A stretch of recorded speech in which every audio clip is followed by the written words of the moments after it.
നിങ്ങളുടെ favourite shows ഇനി ഒരിക്കലും മിസ്സാവില്ല. ഇപ്പോൾ C5 കാണും നിങ്ങളുടെ ഫേവറേറ്റ് ഷോ തികച്ചും സൗജന്യമായി. മോളെ,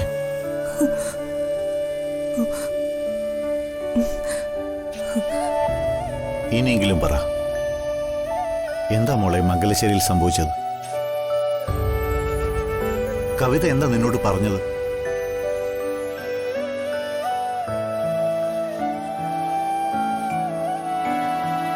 മോൾ അച്ഛനോട് പറ. ചെറിയമ്മ എന്തെങ്കിലും പറഞ്ഞെന്ന് ഞാൻ അച്ഛനോട് പറഞ്ഞായിരുന്നോ? ചെറിയമ്മ എന്നോടൊന്നും പറഞ്ഞിട്ടില്ല. അവരെ ഇതിലേക്ക് വലിച്ചെടുക്കരുത്. പിന്നെ എന്തിനാ നീ മംഗലശ്ശേരിയിൽ നിന്ന് ഇറങ്ങി വന്നത്, മരിക്കാൻ തീരുമാനം എടുത്തത്?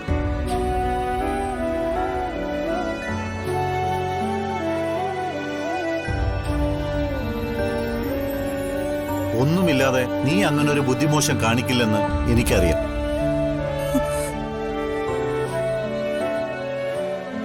ചെറുതായിട്ടൊന്നുമല്ല നിന്റെ മനസ്സ് വേദനിച്ചത്. സഞ്ജുവിനോടൊന്ന് ഉരിയാടാനോ അവന്റെ മുഖത്ത് നോക്കാനോ നീ തയ്യാറാവുന്നില്ല. മംഗലശ്ശേരിയിലേക്ക് വിളിച്ചു ചോദിച്ചപ്പോ അവിടെ ആർക്കും ഒന്നും അറിയില്ല. നീ അവിടുന്ന് ഇറങ്ങി പോകുന്നത് പോലും അവിടെ ആർക്കും അറിയില്ല. എന്താണെങ്കിലും നീ എന്നോടെങ്കിലും ഒന്ന് പറ. ഞാൻ നിന്റെ അച്ഛനാ, എനിക്കത് അറിഞ്ഞേ പറ്റൂ.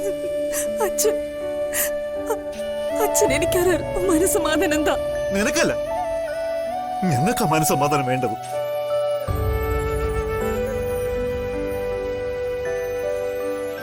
ആ സമാധാനം നീ ആയിട്ടാ ഇല്ലാതാക്കിയത്. നീ ആയിട്ട്. ഞാനെന്താ മണ്ടനാണോ? ഞരമ്പ് മുറിച്ച് ആത്മഹത്യക്ക് ശ്രമിച്ചത് നീയാ. എന്നിട്ട് പറയുന്നു മനസ്സമാധാനം കൊടുക്കാൻ. ഒരല്പം ദയ നീ എന്നോട് കാണിക്കും. ഞാനിതെങ്ങനെ അച്ഛനോട് പറയും? അമ്മൂന് ഓർമ്മക്കേട് വന്നപ്പോ കാട്ടിക്കൂട്ടിയതൊന്നും വിശ്വസിച്ചവളല്ല നീ. അന്ന് നീ പക്വതയും ആർജവും കാണിച്ചു. ഇന്നെന്താ നീ ഈ വിധം അധപതിച്ചു പോയത്? നിന്നെയും സഞ്ജുവിനെയും തമ്മിലടുപ്പിച്ച് മുതലെടുപ്പ് നടത്താനാ കവിത ശ്രമിച്ചുകൊണ്ടിരിക്കുന്നത്. അവളെ നന്നായിട്ട് എന്റെ മോള് തിരിച്ചറിഞ്ഞെന്നാ ഞാൻ കരുതിയത്. അവിടെയും നീ തോറ്റുപോയി.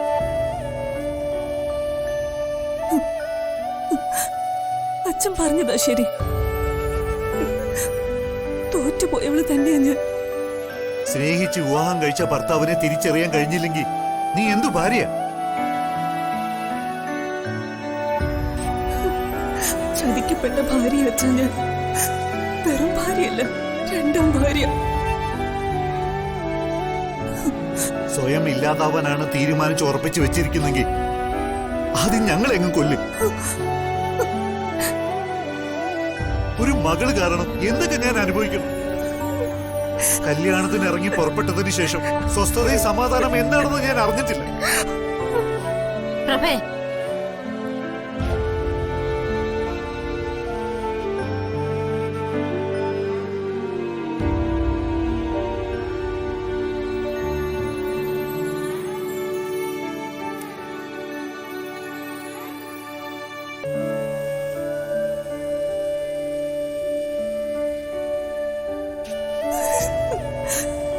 എന്റെ അച്ഛൻ എന്നോട് ക്ഷമിക്കച്ച. മംഗലശ്ശേരി വിട്ടിറങ്ങാൻ നിനക്ക് ഇനിയും നേരമായിട്ടില്ല. കൊലപാതക കുറ്റം ആരോപിച്ച് പോലീസ് സ്റ്റേഷനിൽ കയറിയിട്ടും എന്താ ലച്ചു നീ പാഠം പഠിക്കാത്തത്? ഞാൻ ഉടനെ അവിടുന്ന് പോവും. നീ അതിന് ശ്രമിച്ചില്ലെങ്കിൽ ഏത് നിമിഷവും നീ കൊല്ലപ്പെടും.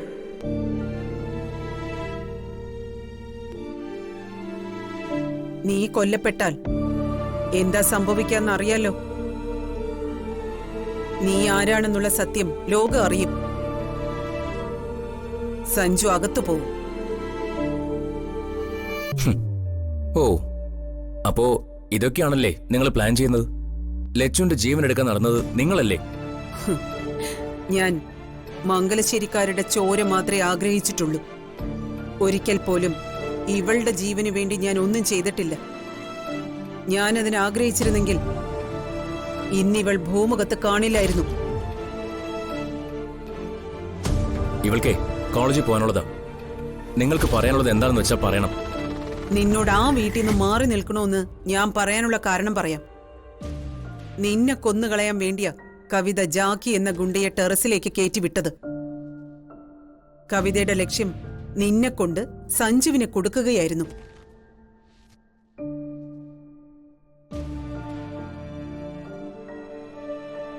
നിങ്ങൾ പറയുന്നത് ഞങ്ങൾ എങ്ങനെ വിശ്വസിക്കും? സത്യം കാണാതെ പോകുന്നത് എന്റെ കുറ്റമല്ല ഗോവിന്ദ്. നീ ടെറസിലേക്ക് തുണിയെടുക്കാൻ പോകുമെന്ന് മനസ്സിലാക്കിയ കവിത ജാക്കിയെ വിളിച്ചു വരുത്തി.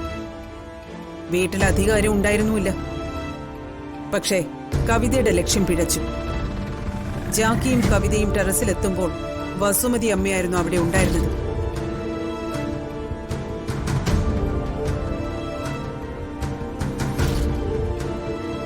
കവിതയുടെ കൺമുന്നിൽ വെച്ച നീയാണെന്ന് കരുതി ജാക്കി തുണി കൊണ്ട് മുഖം മറച്ച് വസുമതി അമ്മയെ എടുത്ത് താഴേക്കിട്ടത്.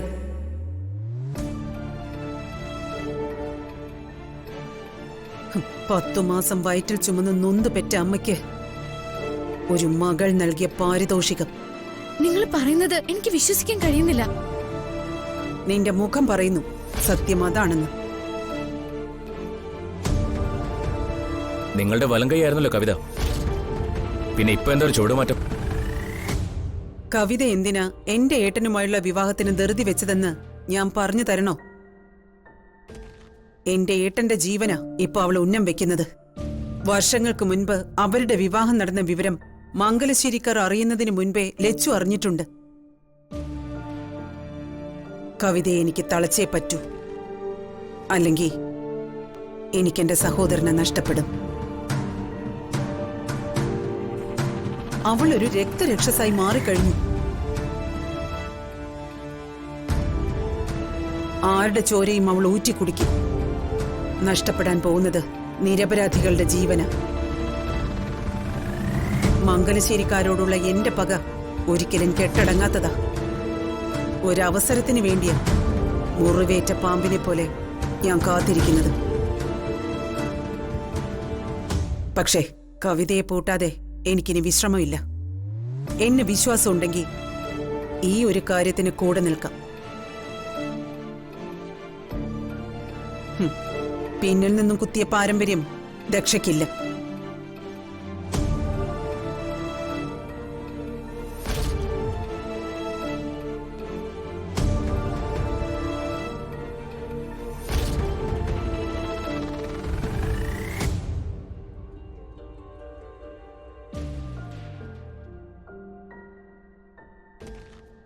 അവര് പറയുന്നതൊക്കെ ലച്ചുവിന് സത്യമായി തോന്നുന്നുണ്ടോ? അത് സത്യമാണ്. അന്ന് കാറിൽ വന്നതും പോയതും ജാക്കി തന്നെയാ. അപ്പോ മുത്തശ്ശി കൊന്നത് മുത്തശ്ശിയുടെ മകൾ. ഡൗൺലോഡ് ചെയ്യൂ C5 ആപ്പ്. കാണൂ എല്ലാ എപ്പിസോഡുകളും സൗജന്യമായി.